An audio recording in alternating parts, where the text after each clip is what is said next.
Hi viewers, welcome to Tamil Info. இந்த சேனலை subscribe பண்ணாதவங்க கீழே இருக்க ரெட் கலர் பட்டனை ப்ரெஸ் பண்ணி சப்ஸ்கிரைப் பண்ணுங்க. Hi viewers, இன்னைக்கு நம்ம உருளைக்கிழங்கு சமோசா எப்படி பண்ணுறதுன்றதை பார்க்கலாம். அதுக்கு நான் ஒரு 1/4 கப் கோதுமை மாவு 1/4 கப் மைதா மாவு எடுத்துருக்கேன். இப்போ இதை ஒரு பவுலில் போட்டுக்கலாம்.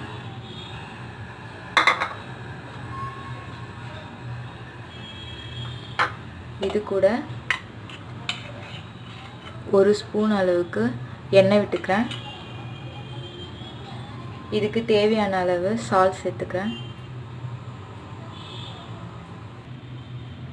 இப்போ இது கூட கொஞ்சம் கொஞ்சமாக தண்ணி ஆட் பண்ணி சப்பாத்தி மாவு பதத்துக்கு பிசைஞ்சு வச்சுக்கலாம். இது நல்லா சப்பாத்தி மாவு பதத்துக்கு பிசைஞ்சு வச்சுருக்கோம். இப்போ இதை வந்து க்ளோஸ் பண்ணிடலாம். இது கொஞ்சம் நேரம் இருக்கட்டும். இப்போ உருளைக்கிழங்கு ஸ்டஃபிங் எப்படி பண்ணுறதுன்றதை பார்க்கலாம். இப்போ சமோசாக்குள்ளே வைக்கிற உருளைக்கிழங்கு மசாலாவுக்கு என்னென்ன தேவைன்னு பார்க்கலாம். நான் 2 பெரிய உருளைக்கிழங்கை வேக வச்சு எடுத்திருக்கேன். கொஞ்சோண்டு பச்சை பட்டாணியும் வேக வச்சு எடுத்திருக்கேன். 2 பெரிய ஆனியனு, ஒரு ஸ்பூன் மிளகாத்தூள், ஒரு சின்ன மிளகாய் கட் பண்ணி வச்சுருக்கேன், இஞ்சி பூண்டு பேஸ்ட், கரம் மசாலா. இப்போ வந்து எப்படி பண்ணுறதுன்றதை பார்க்கலாம். இப்போ ஸ்டவ் ஆன் பண்ணி ஒரு பேன் வச்சுக்கலாம். இதில் 2 ஸ்பூன் அளவுக்கு ஆயில் சேர்த்துக்கலாம். இதில் இஞ்சி பூண்டு பேஸ்ட் 1 டீஸ்பூன் சேர்த்துருக்கேன்.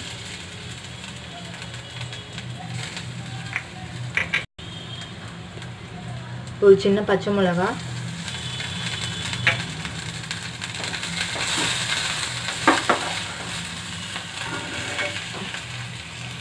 இது கூட கருவேப்பிலை,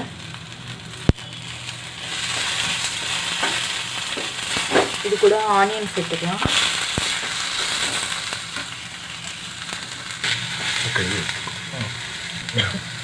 இது கூட ஆனியன் சேர்த்துக்கலாம். கொஞ்சம் ப்ரௌன் கலர் வர வரைக்கும் குக் பண்ணலாம். இப்போ இது கூட 1/4 டீஸ்பூன் மஞ்சள் தூள், 1/4 டீஸ்பூன் கரம் மசாலா, நான் வந்து சில்லி பவுடர் எடுத்துருக்கேன். இது வந்து எனக்கு 1 டீஸ்பூன் நான் எடுத்துருக்கேன். உங்களுக்கு எந்த அளவுக்கு காரம் வேணுமோ அந்த அளவுக்கு நீங்கள் எடுத்துக்கலாம். இப்போ இது எல்லாத்தையும் மிக்ஸ் பண்ணிக்கலாம். இது கூடவே ஆல்ரெடி வேக வச்சு மசிச்சு வச்சுருக்க உருளைக்கிழங்கும் பட்டாணியும் இது கூட ஆட் பண்ணிக்கலாம்.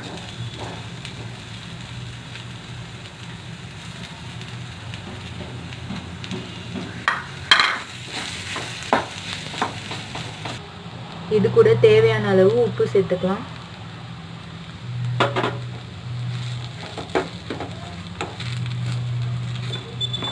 இதை நல்லா மிக்ஸ் பண்ணிக்கோங்க. இது கூட கொத்தமல்லி தழை சேர்த்துக்கிறேன்.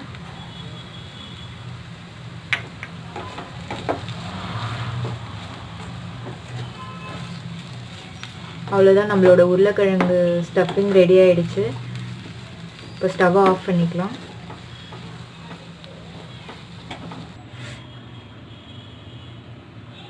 இப்போ இதை வந்து நல்லா சப்பாத்தி போடுற அளவுக்கு வந்து நல்லா மெலிசாக தட்டி எடுத்துக்கலாம்.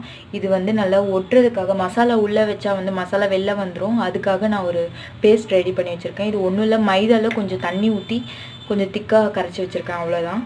இப்போ இதை நம்ம தட்டி எடுத்துக்கலாம்.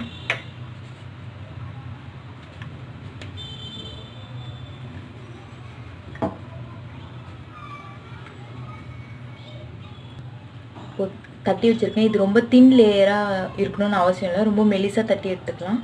இதை வந்து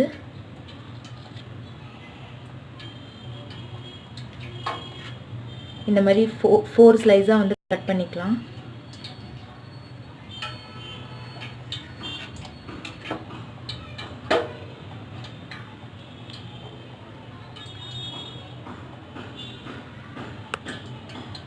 இப்போ இதை ஒரு சமோசா மாதிரி மடிச்சிக்கலாம்.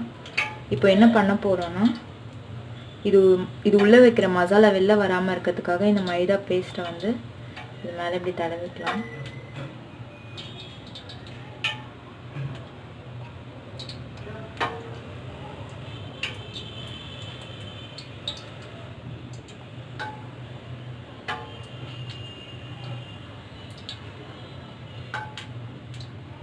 இப்போ இதுக்குள்ளே நம்ம ரெடி பண்ணி வச்சுருக்க உருளைக்கிழங்கை வந்து உள்ளே போட்டுக்கலாம்.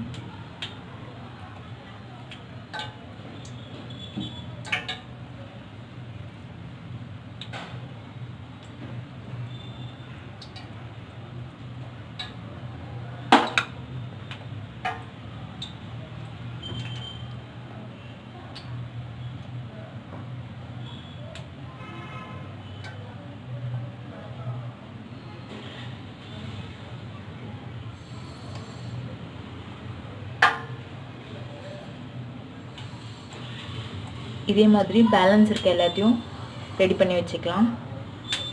இப்போது இதை வந்து ஒரு பேனில் எண்ணெய் ஊற்றி ஹீட் பண்ணி வச்சுருக்கேன். இப்போது இதை போட்டு ஃப்ரை பண்ணி எடுத்துக்கலாம். நம்மளோட சுவையான சமோசா ரெடி ஆகிடுச்சு. இதுக்கு வந்து சைடிஷாக நான் டொமேட்டோ கெச்சப் எடுத்திருக்கேன். இந்த சமோசாவும் நீங்கள் வீட்டில் ட்ரை பண்ணி பாருங்கள். உங்களுக்கு பிடிச்சிருந்தால் லைக் பண்ணுங்கள். தேங்க்யூ ஃபார் வாட்சிங் தமிழ் இன்ஃபோ.